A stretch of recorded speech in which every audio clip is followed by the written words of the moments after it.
গত ৮ বছরে বনভূমি কমেছে ১,০১,০০০ হেক্টর।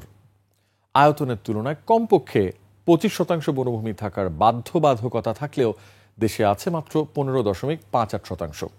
বনজীবী মানুষ ও বিশ্লেষকরা মনে করেন, সামাজিক এবং বাণিজ্যিক বনায়নের নামে উল্টো বিলীন হয়েছে বন।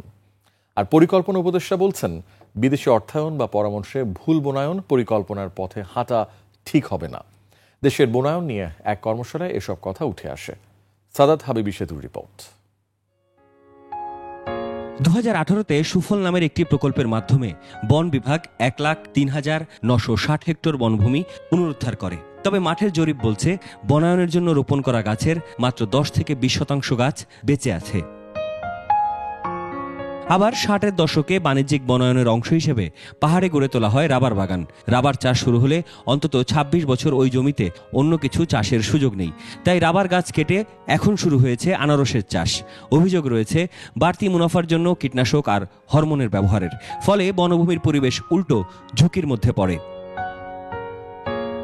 সমতল পাহাড় কিংবা উপকূলে বনায়ন প্রকল্পগুলোর কার্যকারিতা নিয়ে প্রশ্ন থাকে, কারণ বন বিভাগের তথ্যই বলছে শেষ ৮ বছরে বনভূমি কমেছে 0.7%, অর্থাৎ প্রায় ১,০০,০০০ হেক্টর।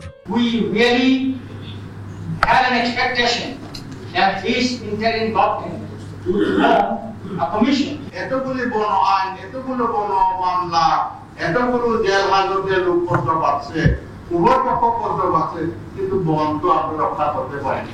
বন বিনাশ, বনায়ন অর্থনীতি, জলবায়ু পরিবর্তন ও ভূমিগ্রাস থেকে বনজীবী মানুষের সুরক্ষা শীর্ষক কর্মশালায় সরকারের উদ্যোগে বনায়ন কর্মসূচির পাশাপাশি উঠে আসে জনপদের নানান সংকট আর বৈষম্য বাস্তবতা।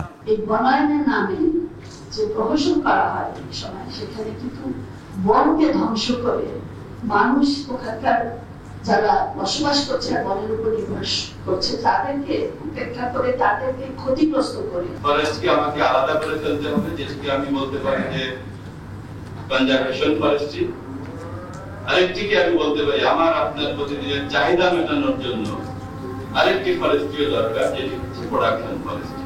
রাজনৈতিক সরকারের ক্ষমতা ব্যবহার করেই বন উজাড় হয়েছে এমন অভিযোগ তুলে পরিকল্পনা উপদেষ্টা স্বীকার করেন, বিদেশি অর্থায়ন ও পরামর্শে বনায়নের অনেক পরিকল্পনা ছিল।